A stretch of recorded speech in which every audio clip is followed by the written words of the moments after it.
Di tahun politik ini, ada banyak tudingan yang menyatakan bahwa organisasi keagamaan tidak netral.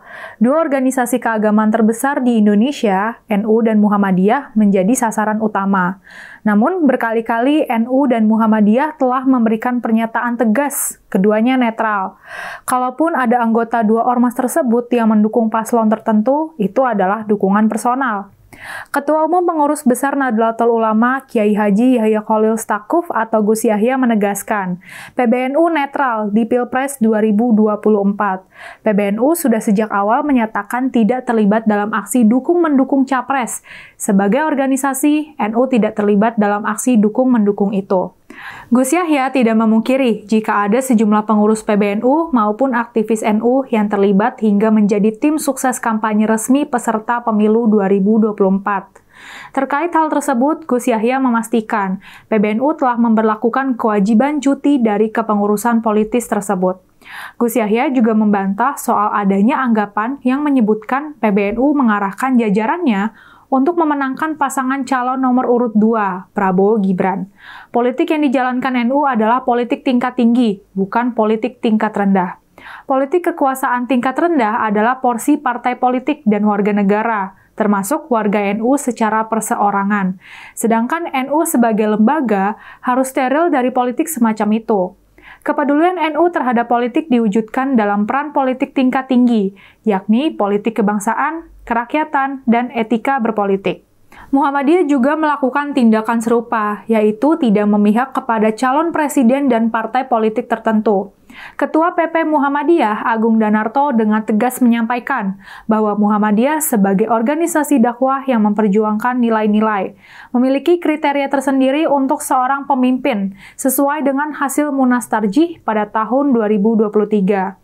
Keputusan ini memberikan kebebasan kepada warga Muhammadiyah untuk menafsirkan kriteria tersebut sesuai dengan calon yang mereka pilih. Sementara juga diharapkan membuat para calon memantaskan diri demi memenuhi kriteria ideal tersebut. Ketua Pimpinan Pusat Muhammadiyah, Anwar Abbas, juga mengingatkan anggotanya agar tidak menggunakan simbol Muhammadiyah untuk mendukung paslon tertentu, karena hal tersebut dapat membuat organisasi ini terlihat berpihak dan terlibat dalam politik praktis. Sikap netral Muhammadiyah bukanlah sekedar tindakan sporadis, tetapi telah menjadi bagian dari prinsip-prinsip yang mereka anut. Anwar Abbas menegaskan bahwa bagi Muhammadiyah, politik bukanlah sekedar soal kekuasaan, melainkan lebih pada nilai-nilai yang dijunjung tinggi, sejalan dengan ajaran Islam dan prinsip dakwah amar ma'ruf nahi munkar. Oleh karena itu, meskipun Muhammadiyah memberikan kebebasan kepada anggotanya untuk memilih calon presiden yang mereka yakini, organisasi ini tidak terlibat dalam kegiatan dukung-mendukung calon tertentu.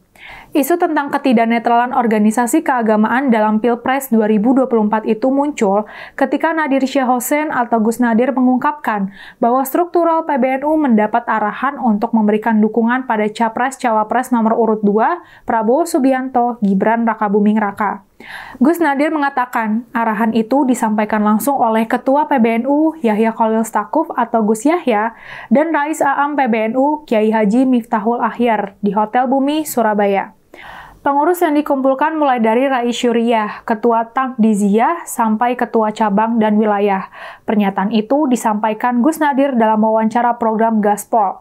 Gus Yahya sudah membantah isu tersebut. Siapapun yang ingin mengapresiasikan dukungan itu dilakukan secara personal.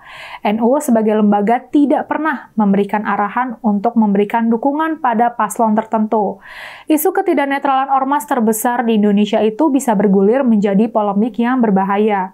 Ketika dua ormas terbesar telah menegaskan bahwa organisasinya netral, hendaknya isu semacam ini tidak menjadi bahan untuk membuat situasi memanas. Ormas keagamaan memiliki peran besar untuk melakukan politik kebangsaan, kerakyatan, dan etika berpolitik. Tidak pantas kalau isu-isu negatif dimunculkan untuk memberikan stigma karena pilihan personal anggotanya.